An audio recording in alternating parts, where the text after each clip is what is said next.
மாவீரன் பிரபாகரன் அவர்களுடைய மகன் 12 வயது சிறுவன் பாலகனை சிங்கள இனவெறி 5 குண்டுகளால் துளைத்திருக்கின்ற அந்த படத்தை பார்த்து முரசொலியில் இன்னும் சில நொடிகளில் என்கின்ற தலைப்பிலே நான் எழுதிய கவிதை.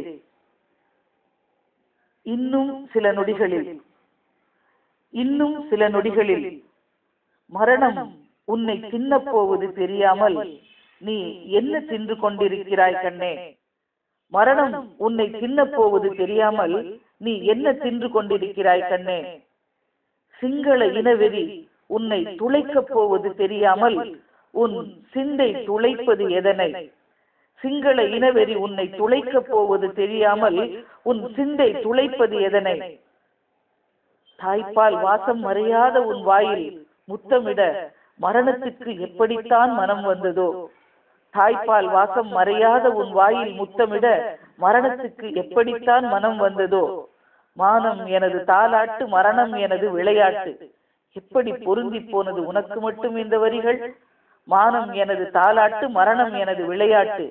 எப்படி பொருந்தி போனது உனக்கு மட்டும் இந்த வரிகள். சாவு உன் பின்னால் பின்னும் வலை புரியாமல் என்ன வலை பின்னுகிறாய் நாட்டை காக்க.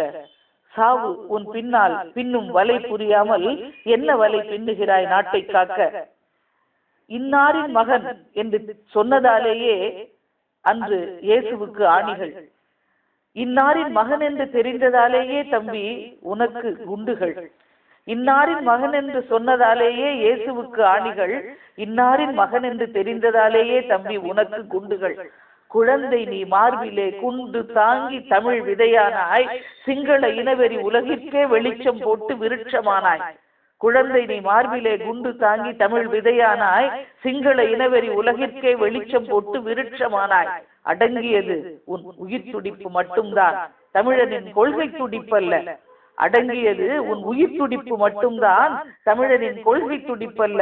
தமிழ் ஈழம் நிச்சயம் மலரும், அதில் கண்ணே உன் சரித்திரம் நிச்சயம் இருக்கும். தமிழ் ஈழம் நிச்சயம் மலரும், அதில் கண்ணே உன் சரித்திரம் நிச்சயம் இருக்கும்.